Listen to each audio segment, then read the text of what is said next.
This is Christopher Daniels, and the gospel according to the fallen angel says that you are listening to the interactive interview. You're listening to Interactive Wrestling Radio, featuring the interactive interview, courtesy of WrestlingEpicenter.com.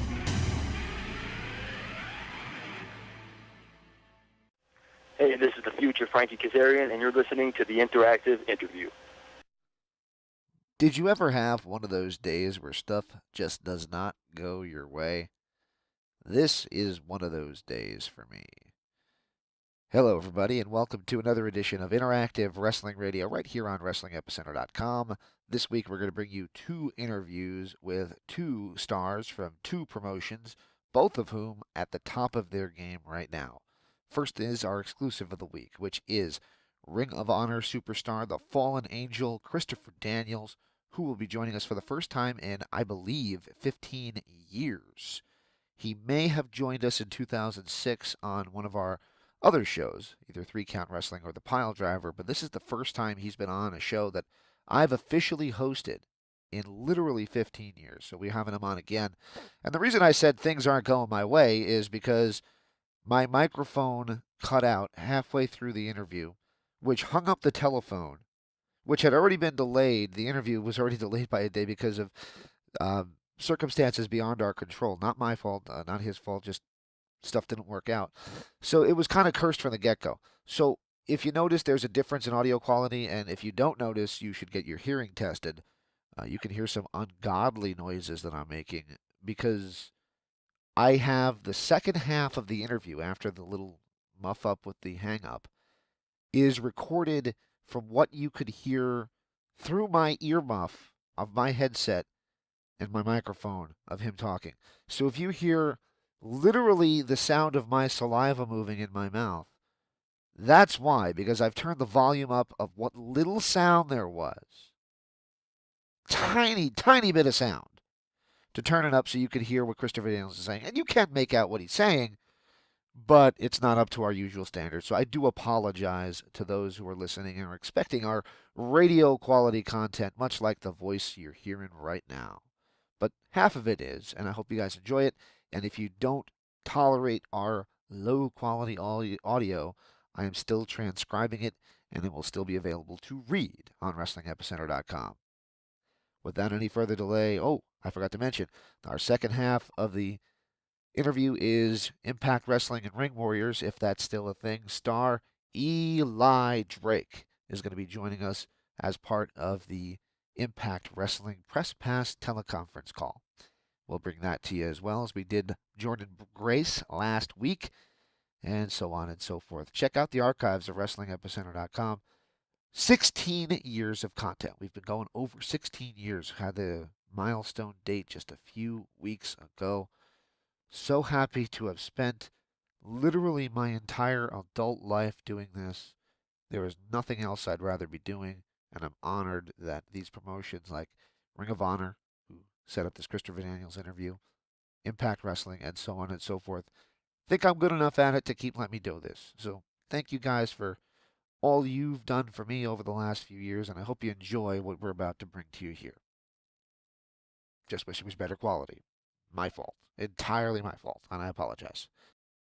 Welcome back to Interactive Wrestling Radio. On the Newsmaker line with me right now, easy for me to say, is the Fallen Angel, Christopher Daniels, who has a huge match happening next Friday night, Ring of Honor Final Battle against Marty Scurll. Mr. Daniels, are you with me? Yeah, I'm here, man. Thanks for having me. It's such a pleasure to have you on, man. Like I said to you off air, we've had you on before. It was back in 2003 I've had you on, so I guess my first question is, what you been up to lately? I'm just kidding. I guess my first question is about Ring of Honor. Here we are heading into Final Battle. Huge match for you. Thoughts going into your match with Marty Scurll, where essentially your career is on the line? Yeah, man. I've never really had these kind of stakes at Final Battle before, in Ring of Honor before, and the situation right now between myself and Joe Koff, where earlier in the year Joe Koff sort of laid it on the line that he wasn't going to renew my contract, and I've been trying to find reasons for him to change his mind, and I haven't yet. And now we get to the point where Final Battle, Marty has decided to put his number one contendership or his number one contender match that he won at Survival of the Fittest on the line. So if I win this match at Final Battle, I'll have a de facto extension until I wrestle for the world title. So, you know, the situation now is it's win or go home for me. And so that's a pretty big hurdle. And of course, Marty Scurll, one of the top wrestlers on the planet. So, I mean, it's a big challenge for me, but I'm looking forward to it. I think I've got Marty's number. And no matter what happens, I'm going to go in there and do what I do best, which is wrestle. And, you know, we'll see how it goes. Very good. I saw the segment that you guys did backstage where you said that it was essentially the Bullet Club, the elite, that defeated you, not Marty Scurll. How do you think Marty and you match up one-on-one? Well, it's funny, man. I feel like I've got the experience factor on just about everybody in Ring of Honor. So, I mean, that's always been my fallback, you know, to use the power of my mind and my strategy to sort of win the day for me. But Marty's a peculiar cat. You know, his upbringing in British wrestling. You know, it's something that I'm not 100% familiar with. So, I mean, you know, if he falls back on that, like I've scouted him, obviously I've seen him wrestle. So like his regular game, I've got a pretty good handle on, but there's things that he's done, you know, coming up in that UK scene that could throw me off my game. And so I feel like it's a great match, and for the first time ever, one-on-one. So, I mean, it's a big deal to have it at Final Battle and for the Ring of Honor wrestling fans. Very cool. I'll have a couple more questions about Final Battle coming up in just a moment, but you mentioned experience in Ring of Honor, and they just hired a guy who has a lot of experience. Kind of came a little bit out of left field. If the rumors are true, they have Pierre Ouellette, who's just signed with Ring of Honor. Thoughts of a veteran of his magnitude coming from Canada to join Ring of Honor? Well, I think it's great that PCO has sort of reinvented himself and reinvigorated his career. I mean, I don't know what he was doing in the years prior to sort of bursting on the independent scene and making a splash like he did. But I think that's it's a great acquisition for Ring of Honor to have. You know, I think the eyes of the independent wrestling world were sort of on PCO. And for him to come to Ring of Honor now, it makes a big statement that Ring of Honor is trying to is trying to get a hold of the best talent in the world to raise the game in Ring of Honor overall. Tag partners in SCU are taking part in a brutal match that you were a part of last time around. It has to be a little bit easier on the mind to think that you're going to be fighting a catch-as-catch-can wrestler in Marty Scurll than taking part in ladder war like Kazarian and Sky are doing so. Yes and no, man. I mean, you know, if I could be in there with him, I would. And I feel like I've got that experience in ladder war that would certainly help. But yeah, man. I mean, it's a big night for SCU. You know, I was real happy that Frankie and Sky had an opportunity to win the World Tag Team title. We defended them in Final Battle. You know, they're not fooling around, man. Sky and Kazarian, they wanted to make sure that the people knew that they weren't ducking any challenges.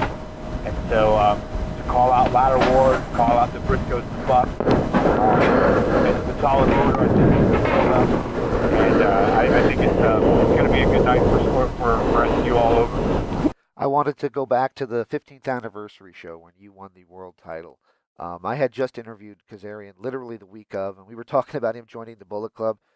You guys completely worked me, and when the swerve happened at the end and you won the title, it was just so wonderful. A year and a half later, now looking back at it, how do you remember that night and how that all came about? It's probably one of the greatest nights of my life, honestly. You know, everything went according to the way we thought it would. You know, it was a sweet moment for me to finally be able to call myself the world champion. I think it was just made sweeter by all the failure, the failed attempts that I had in the years prior to finally get to the 50th anniversary. It just made a perfect ending story. So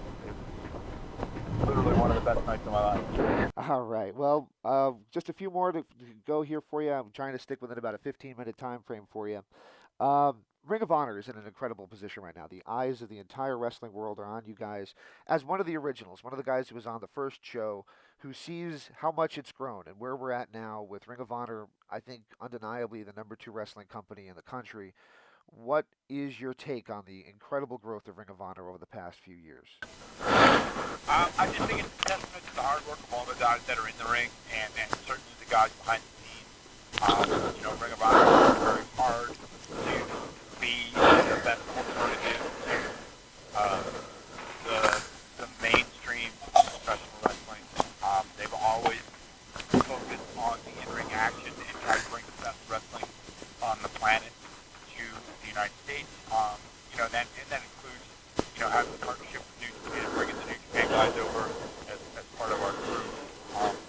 And I look forward to, the same thing happening in 2019. Just big steps forward. They're acquiring new talent day by day, and I think the future is bright for Ring of Honor, and I feel like the Ring of Honor wrestling fans are not going to be disappointed with the Ring of Honor in 2019. Yeah, speaking of Ring of Honor in 2019 and bringing over some New Japan guys, you guys have G1 Supercard of Honor happening at Madison Square Garden. Assuming all goes well at Final Battle, what would performing in Madison Square Garden under Ring of Honor's banner mean to you? Well, that would be it would be a very big deal, man. I mean, everybody knows that Madison Square Garden is one of the most famous arenas on the planet.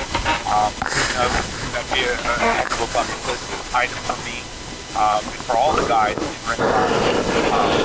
But I mean, it's just another testament to the growth of Ring of Honor that Madison Square Garden wasn't just a possibility, but now a reality that it's going to happen next year. And I think, on a weekend where the wrestling world are in a certain area, I feel like the ones that take advantage of watching the Ring of Honor show, the New Japan show, they're going to be surprised and appreciative of all the hard work to get everybody. Very good. And it's undeniable that some of the big names that Ring of Honor's acquired over the past few years has built the brand. And some of those guys, there's rumors about. Of course, I'm speaking of the Bullet Club, the Elite, one of your opponents, in fact, at Final Battle. In fact, also Young Bucks who are taking on SCU. Thoughts on the rumors that they might be departing the company, and what impact, if any, do you think that would have to Ring of Honor? Well, I think immediately it might have a bit of an effect, but in all honesty, I feel like this is how professional wrestling goes. If the elite guys decide that Ring of Honor isn't something for them anymore, there'll be spots that become open and spots that will become filled by other wrestlers stepping into their positions. And that's just the way it is. People leave wrestling companies and other people come into those spots and find success and find growth. And, Ring of Honor has had wrestlers leave in the past and have survived and thrived. And so I don't see anything different happening if the elite decides to leave. I feel like there's going to be an opportunity for either guys that are already there that have just been scratching at that public level, or someone new to the scene. Someone's going to step into that position and fill that role, and continue to thrive. Very good. Like I said, just a few more questions for you. All In happened just a few months ago. You took on Stephen Amell, and that was just an unexpected great match. I mean, I really enjoyed what you guys were able to do. I would say that Stephen Amell wrestles better than your average actor. Yeah, man. He was willing to do it. He's never seen an athlete, and I knew that the expectations for our match were going to be blown away. I feel like people expected a certain style of thing, and I went out and delivered above and beyond that. Very cool. All right, you were also part of the Jericho Cruise, which is kind of a statement of where we're at in wrestling. All In and Jericho Cruise were kind of this all-encompassing, everybody holding hands and working together thing that we got going on in wrestling right now, which is way different than 15 years ago when we last spoke, where there was a little bit more of a cutthroat kind of feel. What do you think of the open arms approach of wrestling right now, and how companies are kind of blurring that line between companies? Well, I think it's great, man. I feel like as long as companies, as long as they decide that in the end it's best for the product, and both companies can thrive and excel under those sorts of agreements, then it's great for the wrestling fans. I mean, there's matches that are out there that are available that haven't been booked yet, and so if you take companies to agreements that make that happen, in the end it benefits everybody. You can talk about the top of the wrestling world being at All In, being on the Jericho cruise, because they were seeing things that weren't available every day, and so like that's part of the beauty of pro wrestling is that we're all out there trying to get new matches and get fresh eyes on the product, and that's what it takes to get that happening. Companies sort of agree to work together, then I feel like we should do it, and definitely for the betterment of pro wrestling overall, and for the betterment of all of us that are working so hard to get our names out there, to work together and make great things happen. If all doesn't go well at Final Battle, what is the next step for Christopher Daniels? Man, I don't even know. I'm going into Final Battle with the mentality that I am going to get my hand raised. That I'm so I mean, I can't even begin to think of what that's going to be until probably that Saturday morning. All right. I'll just have to wait and see. And let's see, final thoughts going into the big match at Final Battle and going forward. Well, like I said, man, I've never had things of this magnitude in any match I've ever had at a Final Battle. So, I mean, these last few days, these next few days, I'm going to be training hard and studying and trying to figure out my game plan to be victorious in Final Battle, to change Joe Koff's mind, and to continue to be a part of Ring of Honor and move forward in 2019 with a great company.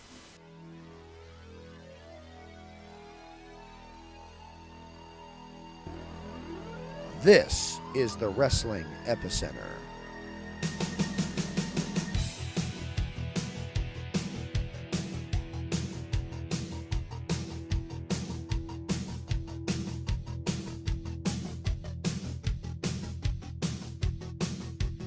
For over 15 years, we've brought you the top names in professional wrestling for exclusive interviews.